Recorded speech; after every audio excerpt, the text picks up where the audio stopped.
Greetings, and welcome back to the MCOC Encyclopedia. Today, we'll be continuing our journey into Act 7, covering all of the easiest paths. If multiple paths are an option in a quest, I will cover them all. Remember, these are just what I found easier, and your roster and experiences may vary. So let's dive in. Act 7, Chapter 4, Quest Number 2, Tempting Fate. Time to shred another quest, because paradox nodes. The path we'll be taking in this quest is through Teleporter A towards Ronin. Here we have Paradox Knockdown, Entropic Extinction, Quantum Lock, Knockdown Physical, and Aggressive. Paradox Knockdown and Entropic Extinction we have seen before. Knock down the defender to gain a Paradox Charge which gives plus 30% debuff potency, and intercept the opponent to remove one. This is an excellent combination, as it makes it very easy to gain charges, but also to hold them steady. If you just hit the opponent and don't intercept them, then your charges are guaranteed to remain constant. Quantum Lock means that you are power locked until you have 3 charges, so 3 heavies and that doesn't matter. Knockdown Physical will increase the opponent's physical resistance by 90% when you knock them down for 15 seconds. This can really hurt your damage output if you're relying on physical damage, though critical hits can bypass it. It is only 15 seconds, so you can always build your charges and then wait a bit if you have no other options. And finally, Aggressive does what you'd expect it to. The defender is more aggressive, they like to dash at you, throw heavies, specials, and so on. This is very helpful for us to intercept in order to drop our charges where required. There are so many champions we could use on this path. Any champion that has damage over time debuffs will get boosted here, and you can use them to just melt away opponents' health. Champions with armor breaks or vulnerability debuffs will do the same, and their damage will be sent through the roof. When it comes to defenders, we have Ronin, who is pretty easy, Sauron, who's a little bit harder, but we do have a full video on the channel about him. Quake is okay, but I'm bad at fighting her. White Magneto, who is fine. Nick Fury, who we might want to consider, and Domino, who can be quite annoying.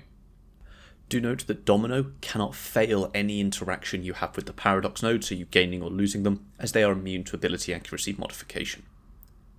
Here, it will be best to bring a tech option for Domino and Sauron, and the same with a mutant for Nick Fury. Quickly touching on a few other paths. 1A to Stark Enhanced Spider-Man looks like an easy stun cheese path, but the defenders on this path means that isn't really an option. 2A to Cosmic Ghost Rider is possible if you have a stacked Mystic roster. You must be able to keep the armors off the defenders, some of which are quite annoying, or be shock immune. Finally, if you have lots of mutants and tech champions, you can take 2A to Old Man Logan.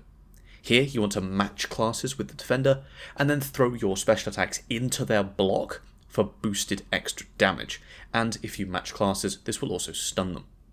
Note that every 6 blocked hits by them will cause them to go unblockable. These are all options, but I personally think that our first Paradox path is far easier. And if this video is helping you at all, please place some very large debuffs on that like button. The boss we'll be taking in this quest is Sabretooth. Here we have Adrenochrome, Powerful, Indomitable, Immunity Bleed, and Special 1 Reluctance. Let's zoom through the small nodes before touching on the only one that actually matters. Special 1 Reluctance means that he's less likely to throw a Special 1. This is just a bias and nothing is guaranteed. Immunity Bleed does what it says, it makes him bleed immune. Indomitable means that we can't reverse his healing. We can reduce it to 0 but not beyond. Don't confuse this with Lionheart, which is the much tougher version of this node, and Powerful means that Sabretooth is immune to Special Lock, as well as Power, Steel, Burn, and Power Lock. Right then, Adrenochrome, the only node that actually matters. When Sabretooth throws a special attack, he gains a 1000% Fury for 20 seconds. This starts paused and is unpaused once that special attack has finished.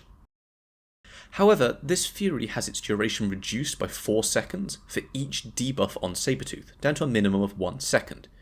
And when the Fury expires, Sabretooth takes a burst of damage. Your debuffs aren't removed when this happens, so as long as you can keep a few debuffs on him, this node is just free damage. Even if you ignore the node, don't get hit and make sure your parries are on point, and you really won't have any issues. Most decent tech champions can take this fight without issues. Future Ant-Man, Arcade, Howard the Duck, Hulkbuster, OG Iron Man, Lady Deathstrike, Nebula, Nimrod, Omega Sentinel, Shuri, Ultron, Warlock, and many others. So, for our team. Well, for the boss, I'll be bringing Nimrod, as he can also do Domino and Sauron on the path. I will bring OG Iron Man as backup for these fights, just in case. As for the rest of the path, you can really bring anyone you want that has those debuffs that we can boost. Don't forget that you may also want a mutant for Nick Fury. I'm going to bring a nice little trio of Apocalypse, Mr. Sinister, and OG Wolverine. Apocalypse will get max ramped by Mr. Sinister, who is himself amazing, and Horseman Wolverine is a force of nature that I haven't yet had a chance to show on the channel, so I think this will be a good time for it. This is a really nice little combo for this path. Fairly soon after this video goes out, I will get up a short commentated video of me going through the path with the exact team I suggest above. It'll be much more relaxed, but should give you some more insight into how I look at getting around these issues. I will also answer any popular questions from the comments of this video and that video, so please leave yours down below. As always, remember that this is story content, so it won't be going anywhere anytime soon. If you get stuck here and find yourself spending lots of resources, stop and focus on something else. The monthly event quest and side quests are a great place to pick up more materials, shards and units, as are battlegrounds and the arena. So, that's it. Everything you need to know to clear all of 7.4.2.